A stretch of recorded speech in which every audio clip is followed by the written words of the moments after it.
What's the most manipulative thing a parent has ever done to you? I didn't realize how manipulative my mom was until I moved out and people started telling me, that's not normal. Growing up, I thought all parents did the things she did. Turns out, they don't. The worst thing she ever did happened when I was 19. But to understand it, you need to know what she was like first. My mom was the kind of person who always made herself the victim. If something good happened to me, somehow it became about her sacrifice. If something bad happened to me, somehow it became my fault. And if I ever tried to call her out, she'd cry until I apologized. For example, when I was 16, I got my first job at a coffee shop. I was excited because it meant I could finally start saving money. The first paycheck I brought home, my mom sat me down at the kitchen table, like we were about to have a serious financial meeting. She folded her hands and sighed dramatically. "You know, things have been really hard for me," she said. I nodded.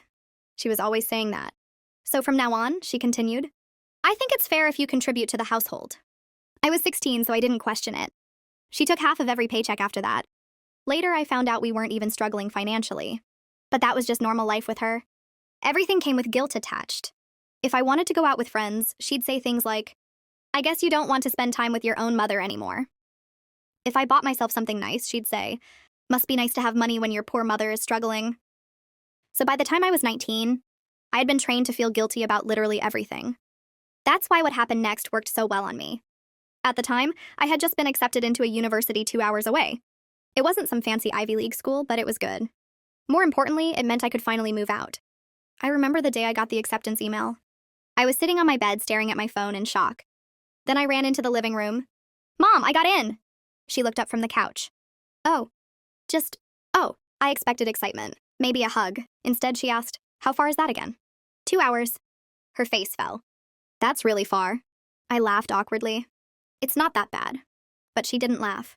Instead, she stood up and walked to the kitchen silently. The mood instantly felt weird. Over the next few days, she kept making comments about it. Little things. "Who's going to help me around the house when you leave? I guess I'll just be all alone. What if something happens to me and you're 2 hours away?" At first, I brushed it off. But slowly, the guilt started creeping in. One night during dinner, she sighed loudly and pushed her food around her plate. "What's wrong?" I asked. She wiped her eyes. "I just didn't think my own child would abandon me." My stomach dropped. "I'm not abandoning you. I'm going to college." She shook her head. "You don't understand what it's like to be left behind."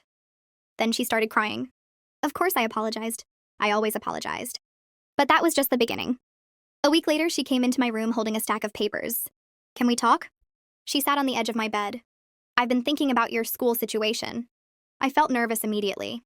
"What about it?" She placed the papers in my hands. It was an application for the local community college. "You could go here instead," she said softly.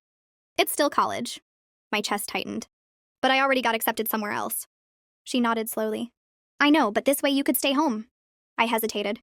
"I really want to go to the other school." Her face fell again. "I guess my feelings don't matter then." The guilt punched me in the stomach. But this time I didn't give in. "I think this is the best decision for me." She didn't say anything after that. She just left the room quietly. For the next few days, she barely spoke to me. The silent treatment was one of her favorite punishments. But the real manipulation didn't happen until 2 weeks later.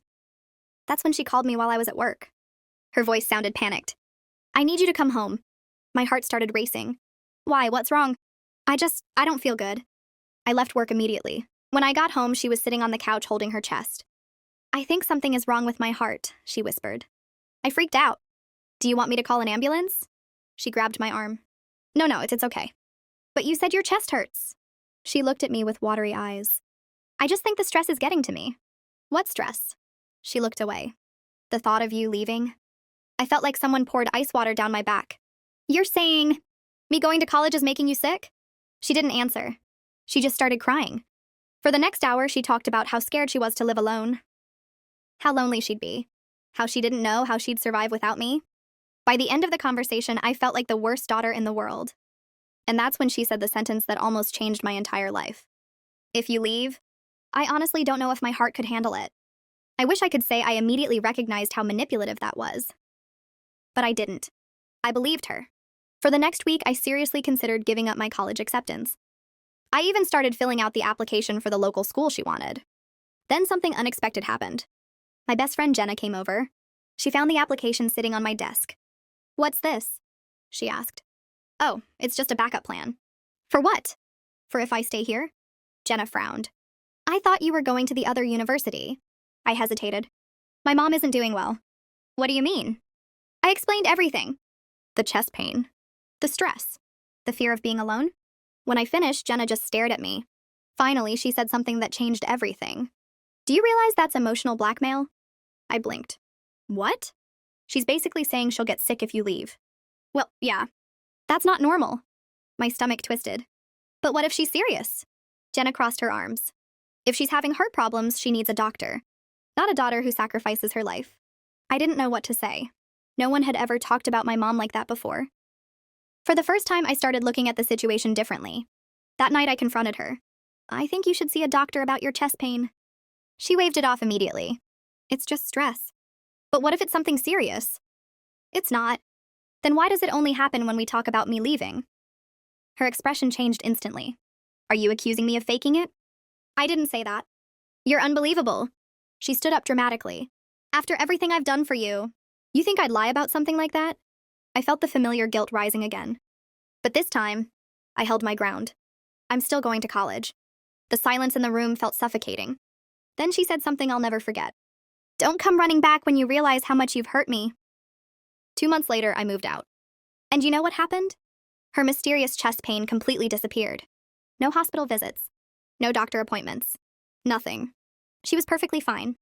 That was the moment I finally understood something. It was never about her health. It was about control. And the craziest part?